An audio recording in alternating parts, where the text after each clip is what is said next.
ಇಂದಿನಿಂದ ಅಂಕೋಲಾದ ಶಿರೂರಿನಲ್ಲಿ ಮತ್ತೆ ಶೋಧ ಕಾರ್ಯ ಶುರುವಾಗುತ್ತೆ. ಕಾಣೆಯಾದ ಮೂವರಿಗಾಗಿ ಶೋಧ ಕಾರ್ಯಾಚರಣೆ ಮುಂದುವರಿಯುತ್ತೆ. ನೌಕಾದಳದಿಂದ ರೇಡಾರ್ ಮೂಲಕ ಶೋಧ ಕಾರ್ಯ ನಡೆಸಲಾಗುತ್ತೆ. ಇವತ್ತಿನಿಂದ ಅಂಕೋಲಾದ ಶಿರೂರಿನಲ್ಲಿ ಮತ್ತೆ ಶೋಧ ಕಾರ್ಯವನ್ನ ಶುರು ಮಾಡಲಾಗುತ್ತೆ. ಕಾರ್ಯಾಚರಣೆಗಿಳಿದ ಎನ್ಡಿಆರ್ಎಫ್ ಮತ್ತು ಎಸ್ಡಿಆರ್ಎಫ್ ತಂಡಗಳು. ಕೇರಳ ಮೂಲದ ಅರ್ಜುನ್, ಗಂಗೆಕೊಳ್ಳದ ಲೋಕೇಶ್, ಶಿರೂರಿನ ಜಗನ್ನಾಥ್ ಮೃತದೇಹ ಇನ್ನೂ ಕೂಡ ಪತ್ತೆಯಾಗಿಲ್ಲ. ಈ ಮೂವರ ಮೃತದೇಹಕ್ಕಾಗಿ ಮತ್ತೆ ಶೋಧ ಕಾರ್ಯವನ್ನ ಎನ್ಡಿಆರ್ಎಫ್ ಮತ್ತು ಎಸ್ಡಿಆರ್ಎಫ್ ತಂಡಗಳು ನಡೆಸಲಿದೆ. ನೌಕಾದಳದಿಂದ ರೇಡಾರ್ ಮೂಲಕ ಶೋಧ ಕಾರ್ಯ ನಡೆಸೋದಕ್ಕೆ ತಯಾರಾಗಿದೆ. ಕಾಣೆಯಾದ ಮೂವರಿಗಾಗಿ ಶೋಧ ಕಾರ್ಯಾಚರಣೆ ಮತ್ತೆ ಈಗ ಶುರುವಾಗಿದೆ.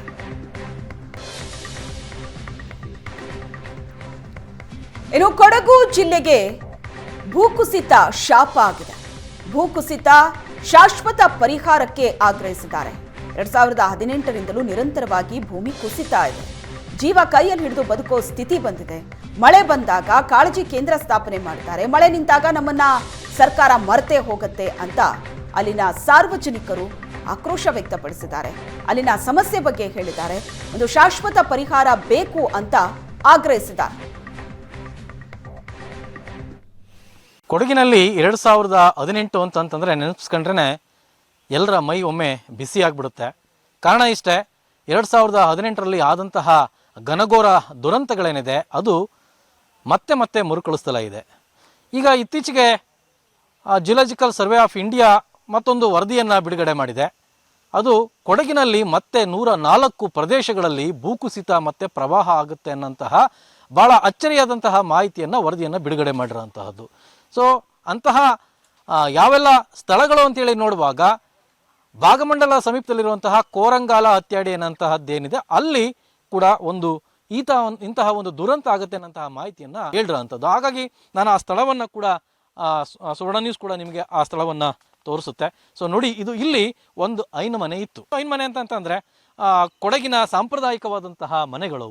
ಸೊ ಇಲ್ಲಿ ನೋಡ್ಬೋದು ಆ ಮನೆಯಲ್ಲಿದ್ದಂತಹ ಬೀರು ಅವೆಲ್ಲವೂ ಕೂಡ ಈಗ ಅವಶೇಷಗಳು. ನೋಡಿ, ಇದು ಅಂಚುಗಳು 2019ರಲ್ಲಿ ಆದಂತಹ ಘೋರ ದುರಂತದ ಸಾಕ್ಷಿಗಳಾಗಿ ಇವಷ್ಟೇ ಉಳಿದಿದ್ದಾವೆ. ಇನ್ನೇನು ಕೂಡ ಉಳಿಲಿಲ್ಲ. ಅಂದರೆ ಇಡೀ ಐನು ಮನೆ ಸಂಪೂರ್ಣವಾಗಿ ಬುಡ ಸಮೇತ ಅದು ಡೆಮಾಲಿಷ್ ಆಗಿ ಹೋಯಿತು.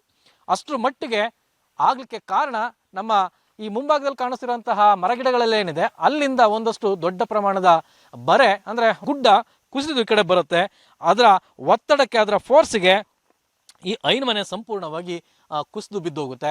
ಆ ದುರಂತದಲ್ಲಿ 5 ಜನರು ಅವತ್ತು ಒಂದೇ ಮಣ್ಣಿನ ಅಡಿಯಲ್ಲಿ ಸಿಲುಕಿ ಪ್ರಾಣವನ್ನು ಕಳ್ಕೊಳ್ಬೇಕಾಗತ್ತೆ. ಸೊ ಈ ವಿಷಯಕ್ಕೆ ಸಂಬಂಧಪಟ್ಟ ಹಾಗೆ ಮಾತಾಡಲಿಕ್ಕೆ ಸ್ಥಳೀಯರಾದಂತಹ ಪ್ರಸಾದ್ ಅವರು ಕೂಡ ನಮ್ಮೊಟ್ಟಿಗಿದ್ದಾರೆ. ನಾನು ಅವ್ರನ್ನ ಮಾತಾಡಿಸ್ತೀನಿ, ಏನು ಹೇಳ್ತಾರೆ, ಅವ್ರ ಬೇಡಿಕೆಗಳು ಏನು ಅಂತೇಳಿ. ಸರಿಗ ಭಾರತೀಯ ಭೂಗರ್ಭಶಾಸ್ತ್ರ ತಜ್ಞರೇನಿದ್ದಾರೆ ಅವರು ಕೂಡ ಈಗಾಗಲೇ ಮಾಹಿತಿಯನ್ನು ನೀಡಿರೋಂಥದ್ದು. ಕೊಡಗಿನಲ್ಲಿ ಇನ್ನೂ ಕೂಡ 104 ಪ್ರದೇಶಗಳಲ್ಲಿ ಭೂಕುಸಿತ ಆಗುತ್ತೆ, ಪ್ರವಾಹ ಆಗುತ್ತೆ ಅಂತೇಳಿ. ಅದರಲ್ಲಿ ಕೋರಂಗಾಲನು ಕೂಡ ಒಂದಿದೆ. ಸೊ ಈ ಸಂದರ್ಭ ತಮಗೆ ಏನು ಅನಿಸುತ್ತೆ, ಎಂಥ ಭಯ ಕಾಡುತ್ತೆ? ಸರ್, ನಮಗೆ 2019ರಿಂದ ಭಯ ಶುರುವಾಗಿದ್ದು, ಇಲ್ಲಿವರೆಗೂ ಕೂಡ ಭಯ ನಿಂತಿಲ್ಲ ಸರ್. 2019ರಲ್ಲಿ ನಿಮಗೆ ಎದುರು ಕಾಣ್ತಿರ್ಬೋದು, ಇಲ್ಲಿ ಒಂದು ಮನೆ ಇತ್ತು. ಈ ಮನೆಯಿಂದ ಸುಮಾರು ನನ್ನನ್ನು ಸೇರಿ ಒಂದು 5 ಜನರ ಕೊಚ್ಚಿಕೊಂಡು ಹೋಯಿತು. ಟೋಟಲ್ 10 ಜನರ ಕೊಚ್ಚಿಕೊಂಡು ಹೋಯ್ತು. 10 ಜನರ ಕೊಚ್ಚಿಕೊಂಡು ಹೋದಲ್ಲಿ ಇದೇನು ಪಕ್ಕದಲ್ಲಿ ಒಂದು ಹೊಳೆ ಕಾಣ್ತದೆ ನಿಮಗೆ, ಅಲ್ಲಿಗೆ ಹೋಗಿ.